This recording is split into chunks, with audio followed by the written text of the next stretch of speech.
अस्सलाम वालेकुम स्टूडेंट्स, आज मैं आपके साथ ज़ूलॉजी का टारगेट पेपर 2024 शेयर कर रही हूँ। और ये टारगेट पेपर बहुत ही इंपॉर्टेंट है। मैंने बहुत ही मेहनत से और बहुत ही डिफरेंट कॉलेजेस एंड कोचिंग्स के पेपर्स देखकर बिल्कुल आप लोग के लिए बनाया। तो please keep watching and sharing for your friends. Chapter number 1 जो हमारा वो हैगा, इसमें होम्योस्टेसिस। वहाँ पर हमारा जो इम्पोर्टेंट लॉन्ग है वो नेफ्रॉन हैगा विद डायग्राम। ये बहुत इंपॉर्टेंट लॉन्ग हैगा। और रेगुलेटरी फंक्शंस ऑफ किडनी, जो कि आप देख सकते हैं 5% बहुत ही रिपीट हुआ हुआ क्वेश्चन है। मैं इंशाल्लाह ताला ये तमाम क्वेश्चंस के आंसर्स मैं आपको बहुत जल्द ग्रुप चैनल में दोबारा शेयर कर दूँगी, लेकिन आप फ़िलहाल क्वेश्चन देखिए। चैप्टर नंबर 2 में से सिर्फ 2 लॉन्ग हैगा, structure and ultra structure skeletal muscles और विद डायग्राम। यहाँ डायग्राम भी बनी है और मैकेनिज़्म भी आपको बताना पड़ेगा उसका कि वो कैसे कॉन्ट्रैक्ट होता है और कैसे रिलैक्स हो रहा है। ज़ाहिर इस बार 2 ही मॉडल हमने पढ़ेंगे, वो दोनों मॉडल्स को डिस्क्राइब करना है। चैप्टर नंबर 3 में आप जहाँ पर आएंगे वो हैगा नर्वस कोऑर्डिनेशन। वहाँ पर mechanism of resting membrane potential, action membrane potential and synapse, ये तीनों आपने बताने हैं और ये बहुत ही इंपॉर्टेंट क्वेश्चन है। नेक्स्ट क्वेश्चन हमारे पास ह्यूमन ब्रेन है, उसकी फिजियोलॉजी, उसके एनाटॉमी और उसके फंक्शन भी हमने डिस्क्राइब करने। और next chapter number 4 hormones endocrine ये नर्वस कोऑर्डिनेशन था, ये केमिकल कोऑर्डिनेशन हैगा। इसमें हार्मोन्स की डेफिनेशन और इंडोक्राइन सिस्टम का कंप्लीट लॉन्ग आपने बताना है, जैसे कि pituitary gland, hypothalamus, endocrine gland, बहुत सारी ग्लैंड्स हमारे पास, कॉर्टिकल स्टेरॉयड ग्लैंड, तमाम ग्लैंड्स का हमने एक एक करके अच्छे से बताना हैगा।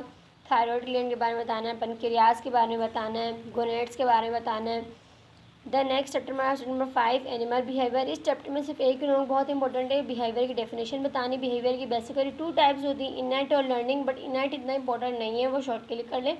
लर्निंग बिहेवियर बहुत इंपॉर्टेंट है और उसकी सारी टाइप्स हमें यहाँ बतानी पड़ेंगी विथ एग्जाम्पल्स। मैं आपको बहुत जल्द इसके आंसर्स ग्रुप में शेयर कर दूँगी। चैप्टर नंबर 6 हमारे पास रहेगा डिस्क्राइब रिप्रोडक्शन का चैप्टर है। Describe the structure of female reproductive system and their functions और with diagram. Female reproductive system और इसकी डायग्राम बहुत इंपॉर्टेंट है, जो कि पास पेपर बहुत रिपीटेड क्वेश्चन। और मेंस्ट्रुअल साइकिल और उसकी डायग्राम, उसके तमाम फेसेस को आपने अच्छे से बताना है। पॉलिक्यूरेटिव फेस, फॉलिक्यूलर फेस, ये तमाम सिक्रेटरी फेस, चारों फेसेस बहुत इंपॉर्टेंट है। चैप्टर नंबर 7 हमारे पास है एजिंग, डेवलपमेंट एंड एजिंग का चैप्टर है। इसमें सिर्फ एक ही लॉन्ग इंपॉर्टेंट है, मैटरनल डेरिवेटिव्स बताने हैं आपको।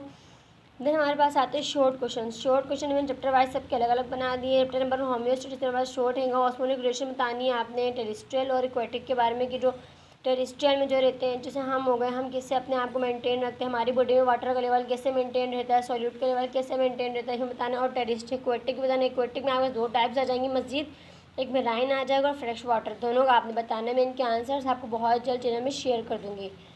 हमारे पास किडनी स्टोन्स की टाइप्स, ये बहुत इंपॉर्टेंट है। Role of kidney as endocrine gland, ये भी बहुत इंपॉर्टेंट शॉर्ट है। और हाइपोथर्मिया एंड हाइपरथर्मिया, अगर टेम्परेचर कम हो और ये टेम्परेचर ज़्यादा हो तो बॉडी कैसे इन कंडीशंस पर ओवरकम, अपने आप को कैसे गालिब कर देती है, ये भी इंपॉर्टेंट शॉर्ट है। चैप्टर नंबर 2 में कार्टिलेज इन टाइप्स, बहुत इंपॉर्टेंट, फाइब्रो कार्टिलेज, हियालिन, ये आपने करने और डिफरेंसेस बताने हैं आपको जॉइंट्स के बारे में कि फाइब्रस जॉइंट, स्केलेटल जॉइंट, ये सारे इंपॉर्टेंट हैं।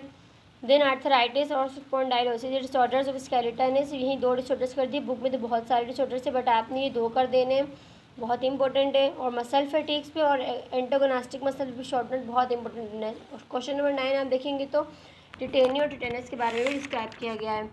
देन चैप्टर नंबर 3 में आप देखेंगे तो हार्मोन्स के, न्यूरॉन्स के बारे में बताने, न्यूरॉन्स के फंक्शंस बताने और न्यूरॉन्स की टाइप्स, हो सके तो न्यूरॉन्स के स्ट्रक्चर भी आप ड्रॉ कर दीजिएगा, बहुत अच्छा इंप्रेशन पड़ता है पेपर पे।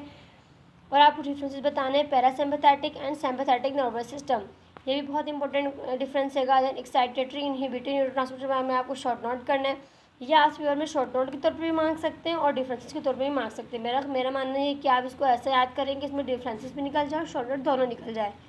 चैप्टर नंबर 14 में आप आ जाएंगे पार्किंसंस और अल्जाइमर डिजीज़, बहुत इंपॉर्टेंट है, नर्वस डिसऑर्डर में आ रहा है। ये बुक में बहुत सारे मजीद डिसऑर्डर्स हैं, फंक्शनल डिसऑर्डर है, स्ट्रक्चरल डिसऑर्डर्स है, बट आपने सिर्फ ये डिसऑर्डर्स करने थे, मैंने आपको बता दिए।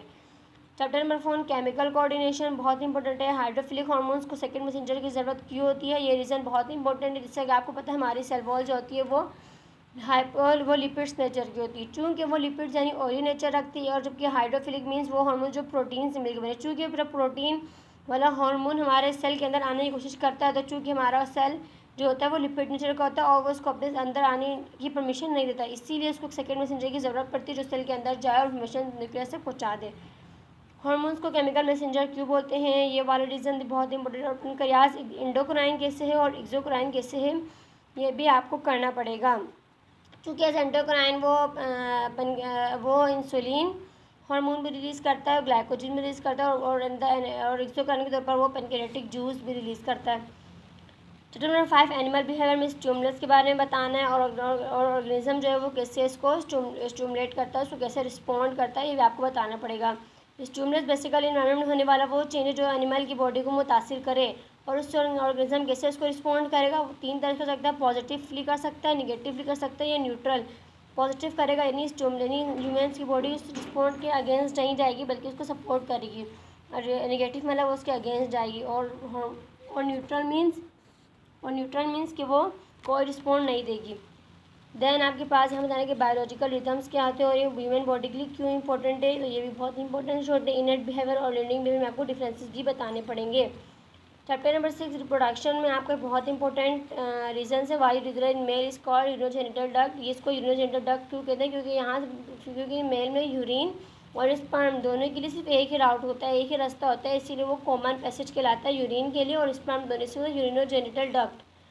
और हार्मोनल सिस्टम फीमेल का बेटर क्यों होता है, मेरे क्योंकि ज़ाहिर फीमेल में प्रेगनेंसी होती है वो पूरी जनरेशन को अपने से डिलीवर करती कंटिन्यू करती है, इसीलिए उसके पास प्रोजेस्टेरॉन, एस्ट्रोजन और दीगर बेटर हार्मोन होता है एज़ कम्पेयर टू मेल, इसीलिए फीमेल का हार्मोनल सिस्टम मेल से ज़्यादा बेहतर है। और इनर यूटेराइन वॉल थिकन्स क्यों होती है during secretary phase, menstrual cycle का लॉन्ग था, उन्होंने इसमें से एक रीज़न बनाया कि जो ह्यूमन्स की जो इंडोमेट्रियम की जो वॉल होती है वो थिक क्यों होती है। तो इसलिए होता है कि अगर इन केस फीमेल प्रेग्नेंट हो जाए तो बच्चे को इजीली कंसीव कर सके और उसको इजीली डेवलप कर सके, इसीलिए वो वॉल थिक होती है। बट अगर प्रेगनेंसी ना हो, अगर फर्टिलाइजेशन ना हो तो वो सेक्रेटरी फेज दोबारा टूट जाती है और मेंस्ट्रुअल फ्लो ऑफ फीमेल्स को हर मंथ ब्लीडिंग देखने को मिलती है। नंबर 4 है enlist causes of male and female infertility, male और फीमेल की इनफर्टिलिटी के कॉजेज आपने करने हैं। देन लास्ट हमारा chapter number 7 development in ageing, cleavage in birds and reptiles called meroblastic, और डिफाइन एजिंग और उसके कॉजेज बताने, और मोनोजाइगोटिक ट्विंस के पास सेम सेक्स क्यों होता है, और आपको एक साथ ही साथ difference between primary and secondary induction के बारे में बताना पड़ेगा।